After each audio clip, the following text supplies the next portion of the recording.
தீக்ஷினை அணைத்ததில் சக்தி புரியாமல் நிற்க, இருவரையும் பால்கனியிலிருந்து கவனித்த தினேஷ், தன் போனை எடுத்து அவர்களை க்ளோஸ்அப்பில் போட்டோ எடுத்தவர், அதை அப்படியே சக்திக்கு அனுப்பி வைத்தார்.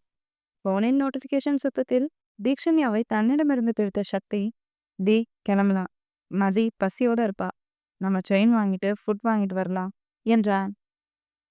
சரியதா என தீக்ஷன்யா தலையை ஆட்டவும், இருவரும் காரில் வந்து அமர்ந்தவர்கள் அடுத்த 10 நிமிடத்தில் கண்ணனின் நகை கடைக்கு வந்தனர்.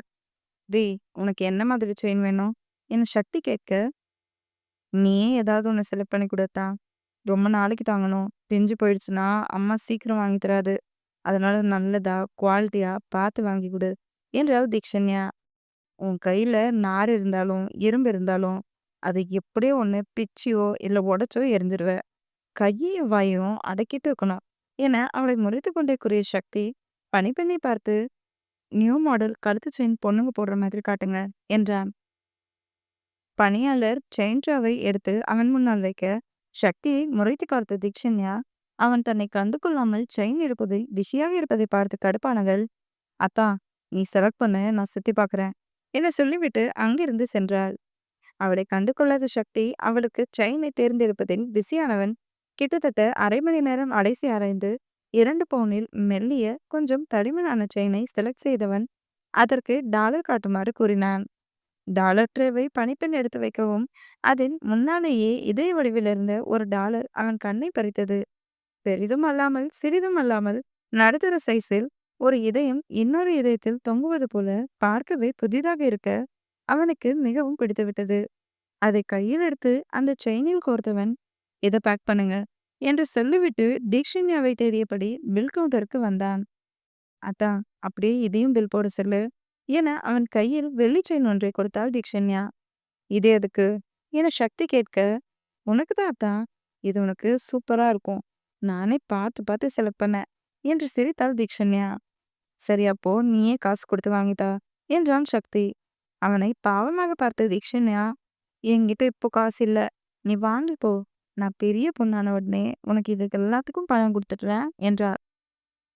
அவள் முகத்தையே பாவமாக வைத்துக்கொண்டு அழகாக சொல்லவும், அதற்கு மேல் வாதிடாத சக்தி அவள் கையில் இருந்த ட்ரெயினை வாங்கி பில் கவுண்டரில் கொடுத்து ஒன்றாக பில் போட சொன்னான். அத்தா என அவன் கையை சொல்லிய தீக்ஷன்யா, சக்தி அவளை பார்ப்போம், அத்தா, அந்த கண்ணாடிக்குள்ள இருக்க செயின்லாம் அழகா இருக்குல்ல, அந்த மாதிரி போட்டோ போட்டு எனக்கு வாங்கி தரியா என கேட்கவும் அவளை அதிர்ந்து பார்த்த சக்தி, ஏய், அது தாலி கொடிடி என்றா. அப்படின்னா? அடிப்பாவி, தாலினா என்னன்னு தெரியாம தான் கேட்டியா?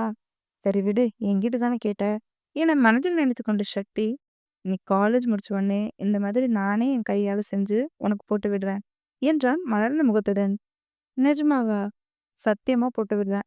ஆனா அப்ப நீ போட்டுப்பியா என்னன்னு தெரியல என கவலையாக கூறினான் சக்தி. நான் போட்டு பார்த்தா, நீ நாளைக்கே செய்ய ஆரம்பிச்சிரு.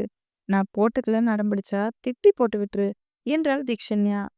ஐயோ, ஒண்ணுமே தெரியாம இருக்காளே, உண்மையாவே நான் தாலி கட்டினா என்ன ரியாக்ஷன் கொடுப்பான்னு தெரியலையே என நினைத்த சக்திக்கு தெரியவில்லை, அவனே அவளுக்கு தாலியை கட்ட வேண்டுமா என யோசிக்க வேண்டிய நிலைக்கு தள்ளப்படுவான் என்று.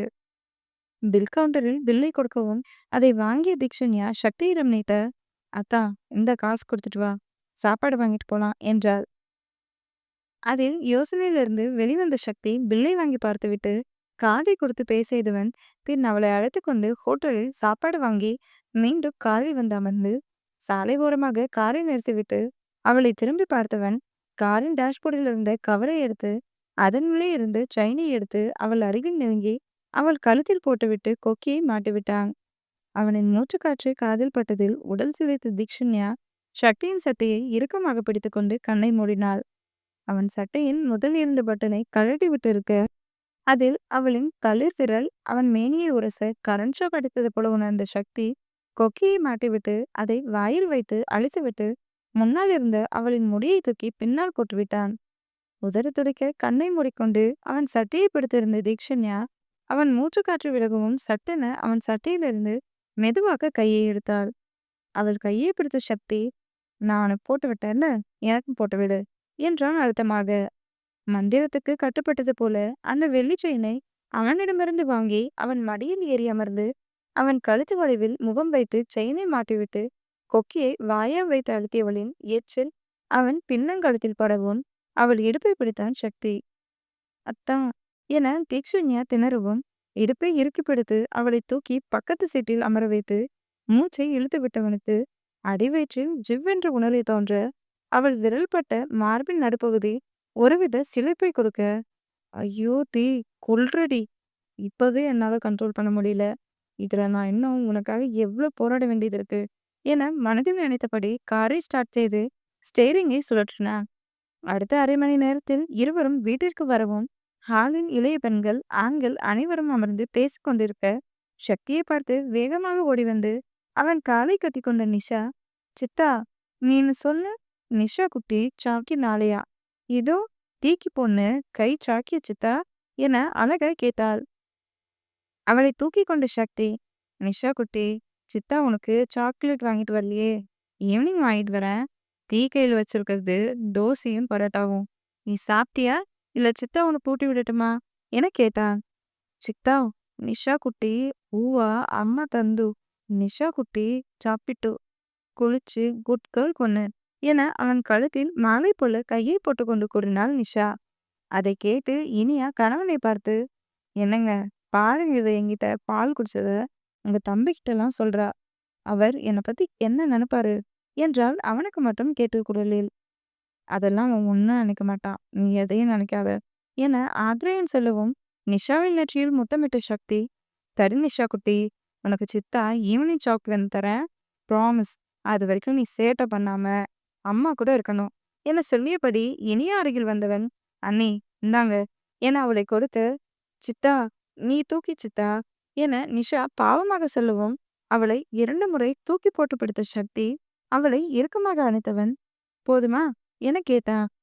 போன் சித்தா, நிஷா குட்டி ஹெட் பெயின் என சொல்லவும் சக்தி அவளை கூட என வேகமாக அவனிடமிருந்து அவளை வாங்கிய இனியா, நிஷா என்ன தங்கம் பண்ணுது என பதட்டமாக கேட்டபடி தலையை தடவி கொடுத்தாள்.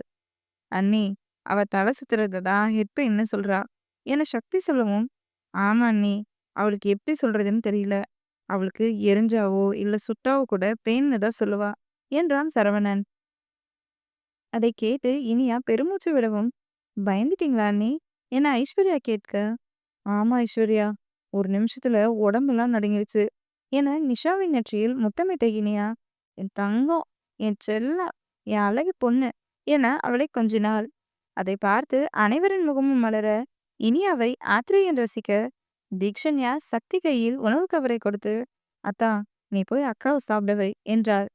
சரி என அதை வாங்கி கொண்ட சக்தி அங்கிருந்து நகரவும் சன்வி அருகில் அமர்ந்த தீக்ஷண்யா, அக்கா, அத்தைங்க, மாமா, தாத்தா, பாட்டியெல்லாம் எங்க போயிட்டாங்க என கேட்டாள். எல்லாருமே மண்டபத்துக்கு போயிருக்காங்க தீக்ஷி, சரோ பாட்டி மட்டும் ரூம்ல எதையோ எடுத்து வச்சுட்டு இருக்காங்க என ஐஸ்வர்யாவுக்கு கோன் வைத்தபடி கூறினாள் சந்திகா.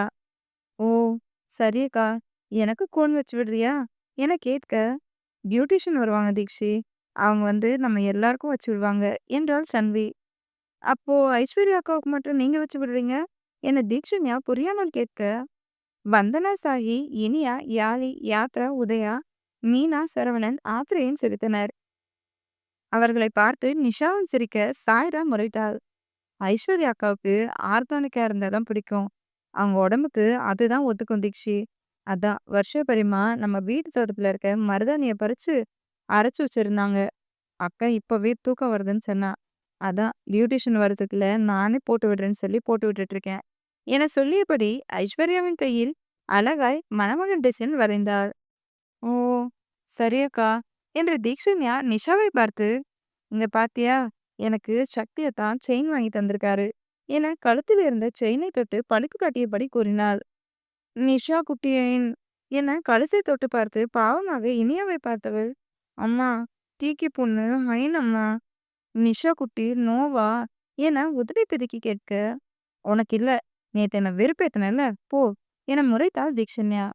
போடி தீக்கி பொண்ணு, அக்லி, நிஷா குட்டி அழகி, பவ்வ என அழகு காட்டினாள் நிஷா. அவளை பார்த்து தீக்ஷண்யா கண்ணை சுருக்கி முறகவும், ரெண்டுல யார் குழந்தைன்னே தெரியல, கீபோர்ட், நீ எதுக்கு எப்ப பாரு என் டார்லிங் கிட்ட சண்டைக்கு போற என நிஷாவை தூக்கி கொண்டான் யாத்ரா. சிபியு நீ இவளுக்கு தான் சப்போர்ட் பண்ணுவ. என்கிட்ட பேசாத போ. என முகத்தை தூக்கி வைத்துக் கொண்டு கூறினாள் தீக்ஷண்யா. "தூரா மாமா, குட் பையா" என அவன் கன்னத்தில் எச்சிலை அப்பி வைத்தாள் நிஷா. "டார்லிங்" என யாத்ரா சிரிக்க, "டேய் அவள விடுடா. சின்ன குழந்தைய டார்லிங், பொண்டாட்டின்னு போட்டு படுத்தாத" என சாய சொல்லவும், "உங்களுக்கு பொறாம" என சொல்லியபடி ஆத்ரேயனிடம் நிஷாவை கொடுத்தான் யாத்ரா. "ஆமா ஆமா, இவளுக்கு பொறாம தான்" என உதயா, சாயி, சன்வி, யாழை கிண்டலாக சொல்லவும், சரவணன், ஐஸ்வர்யா இருவரும் அமைதியாக இருந்தனர். இருவருக்குமே இப்போது ஜாலியாக இருக்க பிடிக்கவில்லை. சரவணனுக்கோ ரேவதி வரவில்லை என்று கவலை. ஐஸ்வர்யாவுக்கோ மனதில் ஒருவனை வைத்துக்கொண்டு இன்னொருவனுக்கு கழுத்தை நீட்டுகிறோமே என வருத்தம். தீக்ஷண்யாவின் கழுத்தில் இருந்த செயினையே சாய்ரா குறுகுறுவென்று பார்த்து கொண்டிருந்தாள். அவள் கையில் அணிந்திருந்த மோதிரமும் அந்த செயினும் சாய்ராவின் கண்ணை பறித்தது. சரவணன் நிலையை நிஷா உணர்ந்தாலோ என்னவோ, தத்தி தத்தி நடந்து வந்து அவன் மடியில் விழுந்தவள், "சித்தா, நிஷா குட்டி ஜல்ஜல்காரி அழகு பொண்ணா" என கையில் அணிந்திருந்த வளையலை ஆட்டி அழகாய் சிரித்தாள். அந்த சிரிப்பு சரவணனுக்கும் ஒட்டிக்கொள்ள, "என் செல்லம் அழகா சிரிக்கிறீங்க" என அவள் கன்னத்தில் முத்தம் வைத்தவன் இனியாவிடம், "அண்ணி, இவளுக்கு தினமும் சுத்தி போடுங்க. நம்ம வீட்ல இருக்கவங்களே தினமும் கண்ணு வைக்கிறாங்க. முக்கியமா நானே இவள தினமும் ரசிக்கிறேன். என் பொண்ணு தினமும் கியூட் ஆயிட்டே போறா" என்றான். இனியா தலையசைக்கவும் தீக்ஷண்யாவை பார்த்த நிஷா, "சித்தா சொன்னும், நிஷா குட்டி அழகு பொண்ணு, போடி அக்லி பொண்ணு" என அழகு காட்டினாள் நிஷா. "மாமா" என சிரிங்கிக் கொண்டே ஆத்ரேயன் மடியில் வந்து அமர்ந்த தீக்ஷண்யா, "பாரு மாமா, அவ எனக்கு கடுப்பேத்துறா" என குற்றப்பத்திரிகை வாசித்தாள். "தீக்ஷு பொண்ணு, பா, நான் தான்" என ஓடி வந்து அவளின் குட்டி கையால் தீக்ஷண்யாவின் கையை பிடித்து இழுத்தாள் நிஷா. "போ, நான் இருந்துக்க மாட்டேன்" என தீக்ஷண்யா முரண்டு பிடிக்க, "பா" என நிஷா குட்டி அவளின் குட்டி கண்ணால் முறைக்க, ஆத்ரேயன் மகளை தூக்கி தீக்ஷண்யாவின் மடியில் அமர வைத்து, "என் 2 பொண்ணுங்களுக்கும் எதுக்கு இப்படி சண்டை போடுறீங்க? நீங்க 2 பேரும் அழகிங்க தான். இனிமேல் சண்டை போடக்கூடாது" என சொல்லவும், நிஷாவும் தீக்ஷண்யாவும் செல்லமாக முறைத்துக்கொண்டு பழிப்பு காட்டிக்கொள்ள, அதை பார்த்து அனைவரும் சத்தமாக சிரித்தனர். அப்போது அறையிலிருந்து வந்தவர், "உதயா, சாஹி, பியூட்டிஷியன் வந்துட்டாங்களாம். நீங்க போயிட்டு அம்மா, அத்தைங்க எல்லாரையும் கூட்டிட்டு வாங்க" என்றார் சரோ. "சரிங்க பாட்டி" என உதயா, சாஹி இருவரும் அங்கிருந்து செல்ல, சரோ சோஃபாவில் அமரவும் பியூட்டிஷியன் 2 பேர் உள்ளே வந்தனர். "தீக்ஷி, காஃபி பிளாஸ்க்ல போட்டு வச்சிருக்கேன். அத 2 கப்ல ஊத்தி கொண்டு வா" என அவளை அனுப்பி வைத்த சரோ, "வாங்கம்மா, வந்து உட்காருங்க. காஃபி குடிச்சிட்டு வேலைய ஆரம்பிக்கலாம்" என்றார். "சரிங்க பாட்டி" என பியூட்டிஷியன் இருவரும் வந்து அமர, தீக்ஷண்யா காஃபி கொண்டு வரவும் இருவரிடமும் கொடுக்க சொன்னார் சரோ. இருவரையும் பார்த்து அழகாய் சிரித்த தீக்ஷண்யா, "இந்தாங்க அக்கா" என காஃபியை நீட்டினாள். அவர்களும் புன்னகையுடன் எடுத்துக்கொள்ள, சில நிமிடங்களில் காஃபி கொடுத்து முடிக்கவும், ஷன்வி ஐஸ்வர்யாவுக்கு கோன் வைத்து முடிக்கிறதுக்கு ஐஸ்வர்யா தூங்குவதாக சொல்லிவிட்டு அங்கிருந்து சென்று விட்டாள். அவளுக்கு இப்போது தனிமை தேவைப்பட்டது. "ஷன்வி, நீ முதல்ல போட்டுட்டு போய் ரெஸ்ட் எடு. காலையில நேரமா எழுந்துக்கணும்" என சரோ சொல்லவும், ஷன்வியும் சரி என அவர்கள் இருவரிடமும் ஆளுக்கு ஒரு கையை காட்டினார். ஷன்வியிடம் கணவனின் பெயரை கேட்டுக்கொண்டவர்கள் அவளுக்கு அழகாய் அவர்கள் கொண்டு வந்த கோனை வைத்து முழங்கை வரை வைத்துவிட்டனர். அவர்களுக்கு பின் சாய்ரா, வந்தனா, தீக்ஷண்யா, நிஷா, மீனா, இனியா, யாழி என அனைவரும் வைத்துக் கொள்ளவும் பெரிய பெண்கள் அனைவரும் வந்தனர். "அம்மா, இங்கே பாரு, எனக்கு அழகா இருக்கா" என நம்மையிடம் கையை காட்டி கேட்டாள் தீக்ஷண்யா. "என் பொண்ணுக்கு என்ன, அழகா இருக்கடி தங்கம்" என அவள் கன்னத்தை தொட்டு கொஞ்சிய கூறினார் நம்மை. அதை கேட்டு தீக்ஷண்யாவின் முகம் மலர, "நீங்களும் எல்லாரும் வந்து மெஹந்தி போட்டுக்கோங்க" என்றார் சரோ. பெரியவர்களுக்கும் ஒவ்வொருவராக போட்டுக்கொள்ள, இனியாவின் மடியில் படுத்து தூங்கிய நிஷாவை தூக்கி கொண்ட ஆத்ரேயன், "நீயும் வந்து கொஞ்ச நேரம் தூங்கு இனியா. பாட்டி சொன்னதுதான், காலையில நேரமா எழுந்துக்கணும்" என சொல்லியபடி அழைத்து சென்றான். தீக்ஷண்யா அனைவருக்கும் மெஹந்தி போடும் டிசைனை ஆவலாக பார்த்து இருவரையும் பாராட்டி கொண்டே இருக்க, அவர்களும் புன்னகையுடன் அனைவருக்கும் போட்டுவிட்டனர். "இந்தாங்கம்மா பணம். காலையில 3 மணிக்கெல்லாம் வந்துடுங்க" என பணத்தை நீட்டியபடி கூறினார் சரோ. சரி என பணத்தை வாங்கி எண்ணி பார்த்தவர்கள், "பாட்டி, இதுல 10,000 அதிகமா இருக்கு" என சொல்ல, "அதனால என்னம்மா, நாங்க சொன்னதை விட எக்ஸ்ட்ரா 3 பேருக்கு முகம் சுளிக்காம போட்டு விட்டுருக்கீங்க. நானும் பணத்தை எண்ணி சரியா கொடுத்தா அது உங்க உழைசுக்கு மரியாதையா இருக்காது" என்றார் சரோ. அதை கேட்டு இருவரும் மலர்ந்த முகத்துடன் புன்னகையுடன் நன்றி சொன்னவர்கள் 3 மணிக்கெல்லாம் வந்துடுறான் என்று சொல்லிவிட்டு கிளம்பினார். அத்த, ஷன்வி போட்டுட்டாளா என மோகனா கேட்க, இல்ல மோகனா, அவளுக்கு ஷன்வி போட்டு விட்டுட்டோம். அவ வெளியாளுங்க முன்னாடி வரமாட்டா. அதான் நானும் அவளை கூப்பிட போகல என்றார் சரோ. ஷன்வி ரெஸ்ட் இருக்கட்டும் அத்த, நானே அப்புறமா போட்டு விடுறேன் என சொல்லியபடி சக்தி அறைக்கு வந்த மோகனா சாப்பிட்டு கொண்டிருந்த இருவரையும் ரசித்தபடி உள்ளே வந்தவர். சக்தி, அம்மாக்கும் விட்டு விட மாட்டியா என கேட்டபடி அவர்கள் அருகில் அமர்ந்தார். இந்தாங்கம்மா என அவருக்கு ஒருவாய் ஊட்டிவிட்டான் சக்தி. அதை வாங்கி கொண்டு சாப்பிட்ட மோகனா சைடில் திரும்பி மகளை பார்க்க அவனும் அவருக்கு ஊட்டிவிட்டார். கண்கள் கலங்க அதை வாங்கி கொண்ட மோகனா, ஷன்னி சாரி தங்கம் என சொல்லவும் சன்னதி வாயவே திறக்கவில்லை. அதே போல அவருக்கு ஊட்டி விடுவதையும் நிறுத்தவில்லை. என்னை விட்டுட்டு நீங்க மட்டும் சாப்பிடுறீங்க பாத்தீங்களா என தீக்ஷன்யா ஓடி வந்து மோகனாவின் மடியில் அமர்ந்து கொள்ள, கீழே சாப்பிட வேண்டியதானே என அவளை முறைத்து கொண்டே கூறினான் சக்தி. கிச்சன்ல சாப்பாடு மட்டும்தான் இருக்கு. எனக்கு தோசை ஊட்டி விடத்தான். மதியக்கா, நீயும் எனக்கு பரோட்டா ஊட்டி விடு என தீக்ஷன்யா ஆத்தாட்ட இருவரும் அவளுக்கு ஊட்டி விட்டனர். சாப்பிட்டு முடித்துவிட்டு நால்வரும் உட்கார்ந்து பேசிக்கொண்டிருக்க, அடுத்த 2 மணி நேரத்தில் கையை கழுவி விட்டு வந்த மோனா தன் மகளுக்கு போனை பார்த்து அழகாய் கோன் வைத்து விட்டார். சன்னதி அவரிடம் பேசவில்லை என்றாலும் அவர் வைத்து விடுவதை மறுக்கவில்லை. கல்யாண வீட்டில் அனைவரும் சந்தோஷமாக இருக்கும்போது ஏதாவது பேசி கஷ்டப்படுத்த வேண்டாம் என நினைத்து வாயை கம் போட்டு மூடி அமைதியாகவே இருந்தாள் அவள். அதிகாலை 3 மணி. ஷன்வி ஐஸ்வர்யா 2 பேரும் தலையை காய வச்சிங்களா இல்லையா என கீதா வர்ஷா இருவரும் அவர்கள் அறைக்கு வந்து கேட்க, எங்களை பார்த்தா எப்படி தெரியுது பெரியமாஸ், ஏன் இப்படி அவசரப்படுறீங்க, உங்க அவசரத்துக்கு தலை காயாது என்றாள் சன்வி.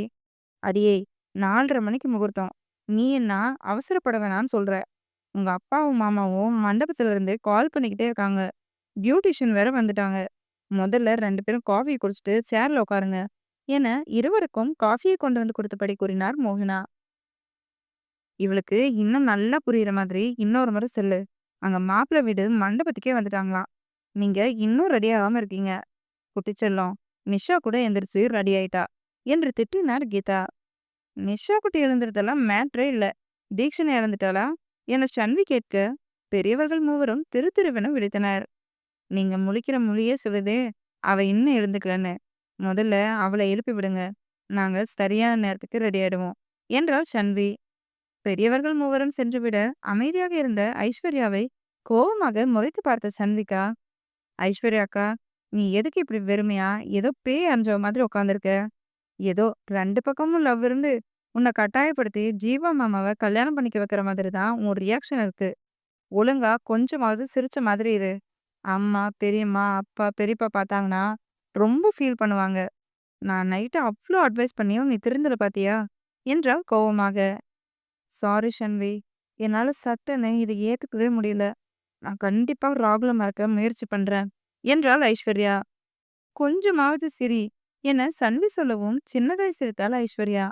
அப்போது பியூட்டிஷியன் உள்ளே வரவும் இருவரும் அமைதியாகிவிட, இருவரையும் அடுத்த அரை மணி நேரத்தில் மணப்பெண்ணை போல ரெடியாக்கி இருந்தனர். 4 மணியாகவும் சன்விகா ஐஸ்வர்யா இருவரும் மாடியிலிருந்து இறங்கி வர, இருவரையும் பார்த்து ஹாலில் இருந்த அனைவரும் அசந்து போயினர். சக்தியின் ஆடை வடிவமைப்பு கலர் அப்படி இருந்தது.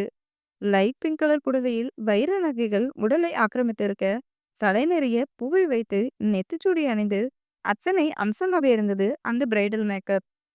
கீதா மோகனா இருவரும் தங்கள் பிள்ளைகளை கொஞ்சம் முத்தமிட்டு கண்கள் கலங்க, சன்வி ஐஸ்வர்யாவுக்கும் கண்கள் கலங்க ஆரம்பிக்க, மோகனா, கீதா, என்னம்மா இது சின்ன பிள்ளைங்கள மாதிரி, போகும்போதே அழுகக்கூடாது, கண்ணை தொடங்க, நீங்க அழுதா அவங்களும் அழுவாங்க என்றார் சரோ.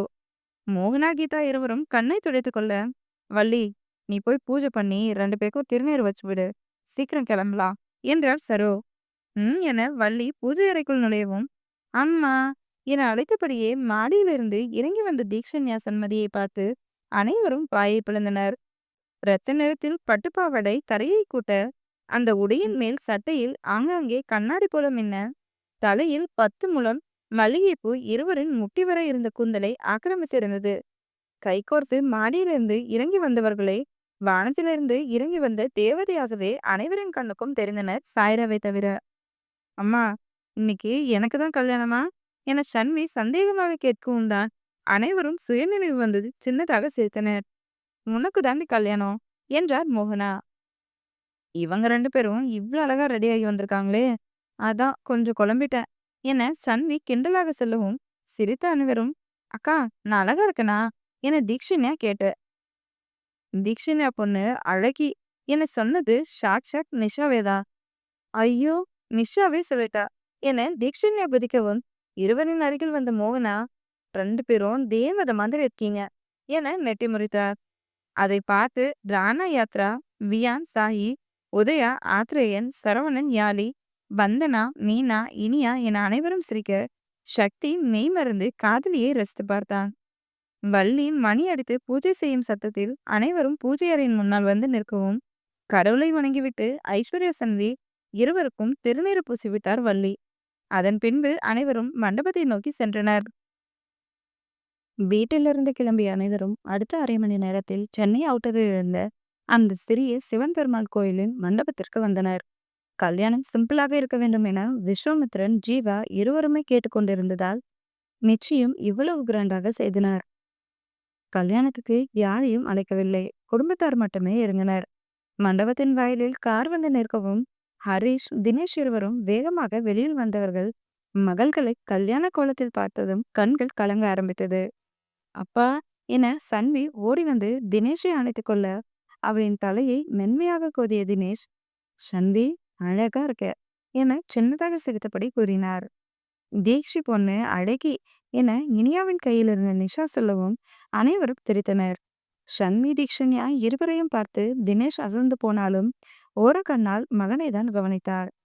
ஐஸ்வர்யா என ஹரிஷ் அவள் அருகில் வந்து தலையை தடவி கொடுக்க, ஐஸ்வர்யாவுக்கு கண்ணெல்லாம் கலங்க ஆரம்பித்தது. இதுதான் அவள் ஹரிஷை கிட்ட இருந்து பார்க்கும் கடைசி நாள் அல்லவா? இன்னும் சில நிமிடங்களுக்கு பிறகு அவள் வேறு ஒருவனின் மனைவி ஆகிவிடுவாளே. ஐஸ்வர்யா அழுகக்கூடாது. நீ சிரிச்ச முகமா இருந்தாதான் அப்பாவுக்கு பிடிக்கும் என்றார் ஹரிஷ். ம் ஏனோ ஐஸ்வர்யா தலையை ஆட்ட, ஹரிஷ், தினேஷ் நேரமாகுது உள்ள போலாம் என்றார் வள்ளி. ஆமால, வாங்க வாங்க. முகூர்த்த நேரம் நெருங்கிடுச்சு. அவங்க 2 பேரும் மணமேடையில் உட்காந்துருக்காங்க என தினேஷ் சொல்லியபடி முன்னால் செல்ல, மற்றவர்களும் பின்னால் வந்தனர். ஐஸ்வர்யா சன்வி இருவரையும் பார்த்து மல்லி, நிதி, நவீன், பாண்டியா 4வரும் புன்னகைக்க, ஜீவா, விஸ்வா இருவரும் தங்கள் மனைவியின் அளவை ரசித்தனர். பொண்ணு அழைச்சிட்டு வாங்க என ஐயர் சொல்லவும், ஐஸ்வர்யா சன்வி இருவரையும் மோகனா, கீதா இருவரும் அழைத்து வந்து அவரவர் துணையுடன் அமர வைக்கவும், ஷன்வி, ஐஸ்வர்யா இருவரும் வணக்கம் வைத்துவிட்டு அமரவும், மற்ற அனைவரும் மணமேடையை சுற்றி நின்று கொண்டனர். ஐயர் மந்திரங்களை சொல்லி 4வர் கையிலும் சில பொருட்களை கொடுத்து மந்திரத்தை திருப்பி சொல்லி அக்னி குண்டத்தில் போட சொன்னார். 4வரும் அதேபோல் செய்யவும், தேங்காய் மேலிருந்த தாலியில் பூக்களை தூவி மந்திரங்களை கூறிய ஐயர், எல்லார்கிட்டையும் ஆசீர்வாதம் வாங்கிட்டு வாங்க என சொல்லி தட்டை நீட்டவும், ஒரு பக்கம் நமியும் மறுபக்கம் காயத்ரியும் தட்டை பிடித்தனர். நமி தட்டிலிருந்து கையை எடுக்கலாம் என நினைக்கும் போதே அவரை முறைத்த காயத்ரி, அதான் நான் பிடிச்சிருக்கேன்னு தெரியுதுல்ல, விட வேண்டியதானே. அம்மாவும் பொண்ணும் எல்லாத்துலயும் ஒட்டுக்குவீங்க என பல்லை கடித்து கொண்டு மெல்லமாக சொல்லவும், நமிக்கு சுருக்கென்று இருக்கவும் மெல்லமாக தட்டிலிருந்து கையை எடுத்துவிட்டு சந்தோஷின் அருகில் வந்து நின்று கொண்டார். சட்டென கண்ணெல்லாம் கலங்க ஆரம்பித்திருந்தது. இருக்கிறதை கட்டுப்படுத்தி கொண்டார் நமி. காயத்ரி அனைவரிடமிருந்தும் ஆசீர்வாதம் வாங்கி கொண்டு வந்து தட்டை ஐயரிடம் கொடுத்துவிட்டு கணவன் அருகில் நின்று கொள்ள, நான் உன்னை கவனிச்சுட்டு தான் இருக்கேன். சத்தியமா நீ பண்றது எதுவுமே சரியில்லை சொல்லிட்டேன். எல்லாம் கவனிச்சும் அமைதியா இருக்கேன்னு ஓவரா பண்ணாத. என்னை பத்தி தெரியும்ல என கோபமாக கூறினார் வசந்த். நான் என்னங்க பண்ணேன் என காயத்ரி அப்பாவியாக கேட்டார். நடிக்காத காயத்ரி, நம்மையே ஏதோ சொல்லியிருக்க.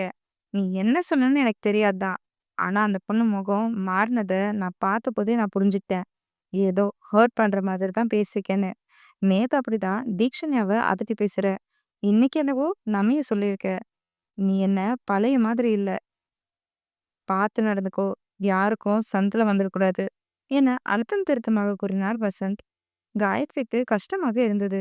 தவறு செய்கிறோமா என நினைத்து நமியின் முகத்தை பார்த்தார். நமியோ எதிலும் கவனம் செலுத்தாமல் சிலையாக நின்றது காயத்ரிக்கு தெரிந்தது. இனியா, நீ வந்து ஷன்வி பின்னால் நில்லு. நீதான் அவளுக்கு 3வது முடிச்சு போடணும் என்றார் மல்லி.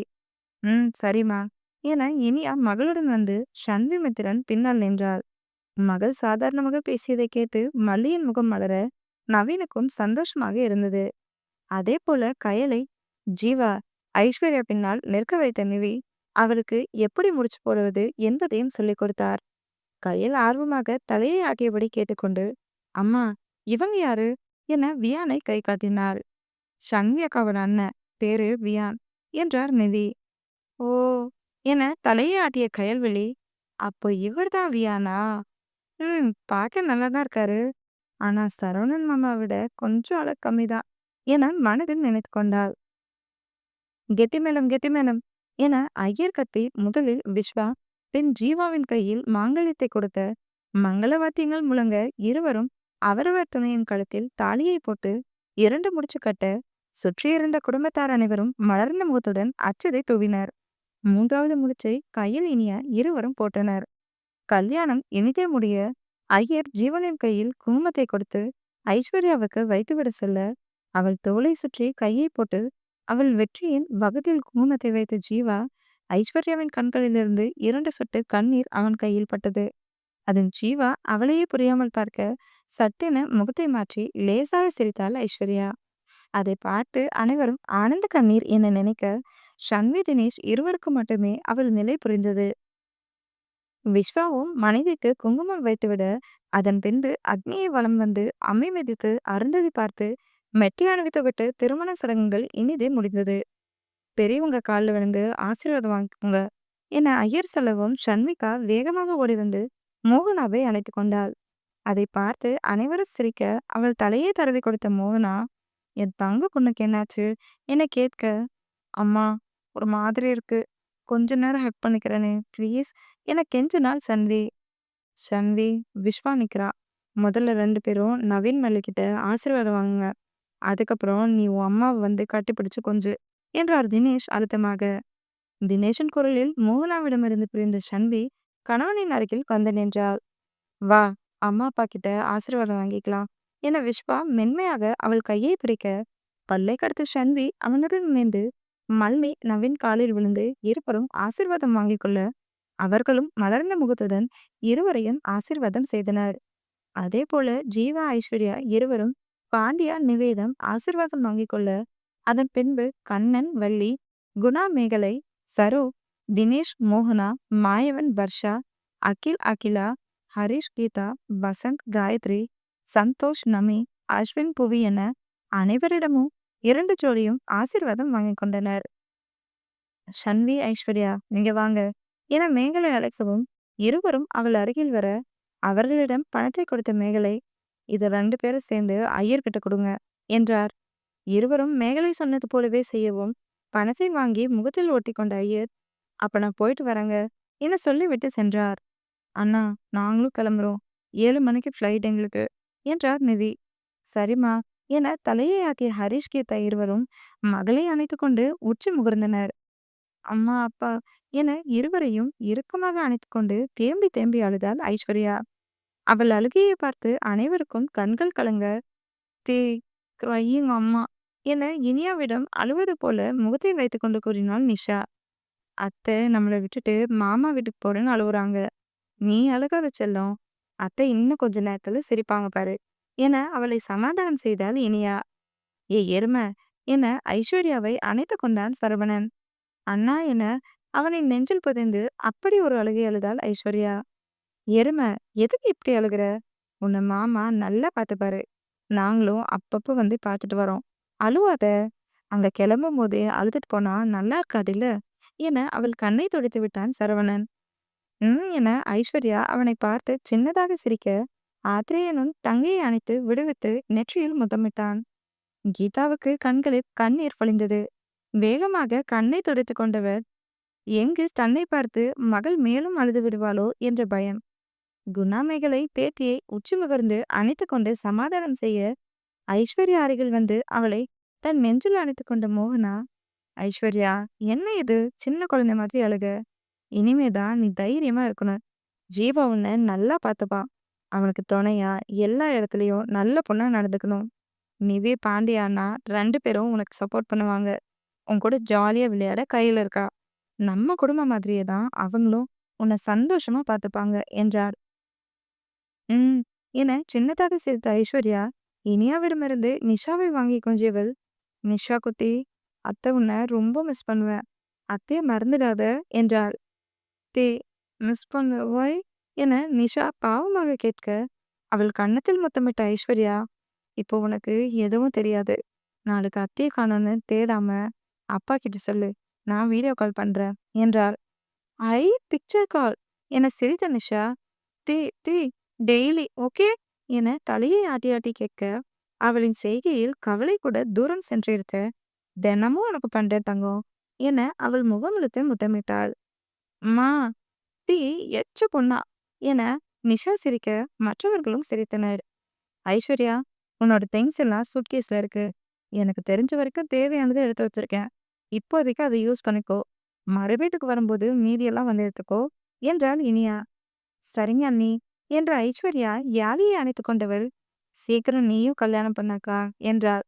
கண்டிப்பா என யாழி சிரிக்க, தீக்ஷன்யா சண்பி இருவரும் ஐஸ்வர்யாவை அணைத்து கொண்டாடுக. அவர்களை ஐஸ்வர்யா சமாதானப்படுத்த, அதன் பின் வந்தனா, ஷன்வி, சன்வி, சாய்டா, சாயி, வியான், யாத்ரா, உதயா, ராணா, மீனா என அனைவரையும் அணைத்து விடுவித்து சக்தி அருகில் வந்து நின்றான். என்ன என்பது போல சக்தி அவளை பார்க்க, நான் உன்கிட்ட அதிகமா பேசினது கிடையாது. ஆனா உன்னை எனக்கு ரொம்ப பிடிக்கும். உன்னையே நான் ரொம்ப மிஸ் பண்ணுவேன் என அவனை அணைத்து கொண்டாள். சக்தியும் சிறு புன்னகையுடன் அவளை அணைத்து கொண்டு, நீ சந்தோஷமா இருக்கா என்றான். ம் என அவனிடமிருந்து பிரிந்த ஐஸ்வர்யா பெரியவர்கள் அனைவரிடமும் சொல்லிவிட்டு மீண்டும் ஒரு முறை ஹரிஷ் கீதாவை அணைத்து விடுவித்தாள். அப்ப நாங்க கிளம்புறோம் என பாண்டியா சொல்லவும் அனைவரும் தலையாட்ட, ஹரிஷ் கீதா அருகில் வந்து அவர்கள் கையை பிடித்து கொண்டு ஜீவா, அத்தை மாமா, நீங்க ஐஸ்வர்யாவை பத்தி ஃபீல் பண்ண வேண்டாம். உங்க அளவுக்கு இல்லைனாலும் என் பொண்டாட்டிய நான் சந்தோஷமா பாத்துக்கிறேன் என புன்னகையுடன் கூறினார். அதை கேட்ட அனைவரும் சிரிக்க, அந்த பொண்டாட்டி என்ற வார்த்தையை கூட ஐஸ்வர்யாவுக்கும் கசந்தது. அதன் பின்பு ஐஸ்வர்யாவை அழைத்து கொண்டு நிதி, பாண்டியா, கயல், ஜீவா என ஐவரும் வெளியில் வரவும், அவர்களை வாசல் வரை வந்து குடும்பத்தார் அனைவரும் வழியனுப்ப, காரில் ஏறி அமர்ந்த ஐஸ்வர்யா அனைவருக்கும் டாட்டா காட்ட கார் கிளம்பியது. கார் வளையும் வரை ஐஸ்வர்யாவும் குடும்பத்தார் அனைவரையும் பார்த்து கொண்டே இருந்தனர். ஷன்விச்சு கண்கள் கலங்க ஆரம்பித்தது. ஐஸ்வர்யாவது 2 வயது பெரிய பெண். ஷன்வி 23 வயது பாவை அல்லவா? அதுவும் விஸ்வாவை கண்டாலே அவளுக்கு பிடிக்காது. அழகான பாசமான குடும்பத்தை விட்டுவிட்டு பிரிந்து செல்ல வேண்டுமே என நினைக்கும் போதே கண்களின் கண்ணீர் அவளையும் அறியாமல் வழிந்தது. அனைவரும் கோவில் வாசலில் நின்று இருக்க, விஸ்வாமித்திரன் சந்தி இருவரையும் அழைத்து செல்ல காரும் ரெடியாக இருக்க, காரை பார்த்து சன்வி வெடித்து அழுதாள். ஷன்வி, அக்கா என சக்தி, தீக்ஷன்யா, சாயி, சாய்ரா, வந்தனா, உதயா, வியான், யாழி, ஷன்மி, யாத்ராஸ், ராணா, மீனா என அனைவரும் அவளை அணைத்து சமாதானம் செய்தனர். அனைவரையும் விலக்கிவிட்டு மோகனாவை அணைத்து கொண்ட ஷன்வி, அம்மா, I miss you so much. நீ என்னை தினமும் காலையில எழுந்திர சொல்வேன்னு சொல்லி எழுப்புறதாலிருந்து நைட்ல சீக்கிரம் படுடின்னு சொல்றதெல்லாம் இனிமேல் என்னால கேட்க முடியாதுல்லம்மா. நான் இனிமேல் வேற வீட்டு பொண்ணாகிட்டேன்ல. எனக்கு அழுகையா வருதுமா. உன் கூடவே இருந்துக்குவா. நீ சொல்றதெல்லாம் கேட்குறம்மா. நல்ல பொண்ணா நடந்துப்ப. உன்னை கஷ்டமே படுத்த மாட்டேன் என ஏதேதோ சொல்லியபடி அழுதாள். மோகனாவுக்கு நெஞ்செல்லாம் வலித்தது. மகளை பிரிய போகிற சோகம் ஒரு பக்கம் இருந்தாலும் ஷன்வியின் அழுகை அவருக்கும் இதயத்தில் குத்துவது போல வலித்தது. அவர்கள் அருகில் வந்த தினேஷ் மகளின் தலையை தடவி கொடுத்து, ஷன்வி, என்ன இது? என் பொண்ணு எப்பவும் ஸ்ட்ராங். நீ தானே எல்லாரையும் அழ வைப்ப. இன்னைக்கு என்ன நீ அழுமூச்சி அழுதுட்டு இருக்க? உன்னை நல்லா புரிஞ்சுக்கோ. நீ ஒன்றும் வேற ஊருக்கு போக போறது கிடையாது. சென்னையில தான் இருக்க போற. உன்னை பார்க்கணும்னு தோணும்போது நாங்க எல்லாரும் வருவோம். உனக்கு எப்போ எங்களை பார்க்கணும்னு தோணுதோ நீயும் வந்து பாரு. இதெல்லாம் பெரிய விஷயம்னு அழுதுட்டு இருக்க பாத்தியா என்றார். கண்ணை துடைத்து கொண்ட ஷன்வி, ஆமா, நான் உங்கள மாதிரியே ஸ்ட்ராங் அப்பா. நான் மத்தவங்கள தான் அழுக வைப்பேன் என சிரித்தவள் மோகனாவிடம், அம்மா, என் டார்ச்சர் இல்லாம சந்தோஷமா இருக்கலாம்னு நினைக்காத. ஃபோன் பண்ணி உன்னை நான் டார்ச்சர் பண்ணிட்டு தான் இருப்பேன் என்று மிரட்டினாள். அதை கேட்டு அனைவரும் சிரித்தனர். விஸ்வாமித்திரனும் சிரித்தான். அதான பார்த்தேன். என் ஆளுதான் பலேகேரியாச்சே என மனதில் நினைத்து கொள்ள, ஷன்வி, அங்க போயாவது கொஞ்சம் வாழை சுருட்டு அமைதியா அடக்க ஒடுக்கமா இருக்கணும் என மிரட்டினார் சரோ. பாட்டி என்ன சன்வி சினுங்க. அம்மா, உங்க வீட்ல சன்வி எப்படி இருந்தாலோ, அதே மாதிரியே எங்க வீட்லயும் இருக்கட்டும். நீங்க என் மருமகள மிரட்டாதீங்க என்றார் மல்லி. ம்ஹ்ம். மருமகளா? நான் இவங்கள சுத்தமா மதிக்கவே மாட்டேன். பெருசா பேச வந்துட்டாங்க. என ஷன்வி முகத்தை திருப்பிக் கொள்ள, அதை கவனித்த விஸ்வாமித்திரனுக்கு அத்தனை கோவம் வந்தது. இப்பவே மருமகளுக்கு சப்போர்ட் பண்ற. இவளோட அழிச்சாட்டியத்த பார்க்கும்போது, நான் சொன்னது உனக்கு புரியும் மல்லி. என சிரித்தார் சரோ. பார்த்துக்கலாம்மா என மல்லி சாதாரணமாக சொல்ல, வர்ஷா மாயவன் இருவரையும் ஒன்றாக அணைத்துக் கொண்டு சன்வி, பெரியப்பா பெரியம்மா, தினமும் உங்க ரூம்ல வந்து உங்க 2 பேருக்கும் நடுவுல தூங்குறத ரொம்ப மிஸ் பண்ணுவேன் என்றார். நாங்களும் வாழுத்தனத்த ரொம்ப ரொம்ப மிஸ் பண்ணுவோம் என லேசாக கண்கலங்க கூறினார் வர்ஷா மாயவன் இருவரும். சரி விடுங்க சீன் கொண்டாதீங்க. நான் நம்ம வீட்டுக்கு வரும்போது உங்க கூடவே படுத்துக்கிறேன் என இருவர் கன்னத்திலும் முத்தம் வைத்துவிட்டு பின் அகிலாவை இறுக்கமாக அணைத்துக் கொண்டவள், miss you so so much சித்தி, யோ மை சோல் என்றாள். ஏண்டி இப்படி ஐஸ் வைக்கிற என சிரித்தபடி அவளை அணைத்து விடுவித்த அகிலா, வாளு கொஞ்சமாவது உன் வாழ்த்தனம் குறையுதான்னு பாரு என அவள் கன்னத்தை தொட்டு கூறினார். அதெல்லாம் கூடவே குறைந்தது, குறையவே குறையாது. அப்புறம் நான் ஒன்னும் ஐஸ் வைக்கல என வீராப்பாக கூறினாள் சன்வி. அகிலா சிரிக்கவும் அவரை செல்லமாக முறைத்துவிட்டு அகிலையும் அணைத்து செல்லம் கொஞ்சியவள், பின் இளையவர்கள் அனைவரையும் கொஞ்சி லேசாக கண்ணீர் விட்டு அழுதவள் கடைசியாக சன்மியை அணைத்துக் கொண்டு, சாரி ஷண்மி, அக்காவ ஒரே ஒரு முறை மன்னிச்சுட்டு இனிமேல் அப்படி பேசவே மாட்டேன். அன்னைக்கு கோவம், அதான் சட்டுன்னு அப்படி பேசிட்டேன் என்றார். அக்கா, உன் மேல எனக்கு கோவம்லாம் இல்ல. உன்னோட பிளேஸ்ல இருந்து யோசிக்கும்போது தான் எனக்கு எல்லாமே புரியுது. நான் இத ஒரு விஷயமாவே எடுத்துக்கல. அதனால என்னை பத்தி யோசிக்காம, நீ மாமா கூட சந்தோஷமா போயிட்டு வா என அவள் கஷ்டப்படக்கூடாது என்பதற்காக பொய் கூறினாள் சன்வி. ம் என அளவாய் புன்னகைத்த சன்வி, நீயும் உன்னோட ஃபேஷன்ல கான்சென்ட்ரேட் பண்ணு என சொல்லிவிட்டு சரோ, வசந்த் காயத்ரி, சந்தோஷ் நமி, கண்ணன் வள்ளி, மேகலை குணா, ஹரிஷ் கீதா, அஸ்வின் புவி என அனைவரையும் அணைத்து பின் தினேஷ் மோகனா இருவருக்கும் முத்தம் கொடுத்து சேர்த்தாள். மகளை பிறந்த குழந்தையாக கையில் வாங்கிய காட்சி நினைவு வரவும் ஷன்வியின் கையை பிடித்து விஸ்வாமித்திரன் கையில் ஒப்படைத்த தினேஷ், விஸ்வா, என் பொண்டாட்டி ஷன்விய உலகத்துக்கு கொண்டு வந்தானா உன் மூலமா ஷன்வி மறுபிறவி எடுத்தான்னு தான் நான் இன்னைக்கு வரைக்கும் நினைச்சுக்கிட்டு இருக்கேன். என் பொண்ணை நான் கண்டிச்சிருக்கேன், பாசம் காட்டியிருக்கேன். ஆனா ஒரு நாளும் திட்டினது கிடையாது. ரொம்ப ரொம்ப செல்லம் கொடுத்து வெளி உலகத்தை பார்க்கவே கூடாத அளவுக்கு பாசத்தை கொட்டி வளர்த்துட்டேன். அவளுக்கு ஏதாவது தெரியலன்னா எடுத்து சொல்லு, புரிஞ்சுப்பா கண்டிப்பா என்றார். நீங்க எமோஷனல் ஆகாதீங்க மாமா, நான் அவளை நல்லா பார்த்துப்பேன் என புன்னகையுடன் கூறினான் விஸ்வாமித்திரன். தினேஷ் சொன்னதை கேட்டு ஷண்மியின் கண்கள் மீண்டும் கலங்க அவளை தன் தோளோடு அணைத்துக் கொண்டான் விஸ்வாமித்திரன். அண்ணா, அப்ப நாங்க கிளம்புறோம். நல்ல நேரம் முடியறதுக்குள்ள வீட்டுக்கு அழைச்சிட்டு போகணும் என்றார் மல்லி. சரிம்மா என தினேஷ் தலையை ஆட்டவும் மீண்டும் ஒரு முறை அனைவரிடமும் சொல்லிவிட்டு காரில் ஏறிக்கொண்டாள் சன்வி. அவளுடன் விஸ்வா, நவீன், மல்லி மூவரும் ஏறிக்கொள்ள கார் கிளம்பியது. அனைவரும் சில நொடி அப்படியே நிற்க, தினேஷ் நம்மளும் கிளம்பலாம் என்றார் சரோ. ம் என அனைவரும் வேனில் ஏறிக்கொண்டனர். சன்வி ஐஸ்வர்யா இல்லாதது அனைவருக்கும் ஒரு மாதிரியாகவே இருந்தாலும் அவர்களின் வருங்காலம் நன்றாக இருக்க வேண்டும் என பெரியவர்கள் வேண்டிக் கொண்டனர்.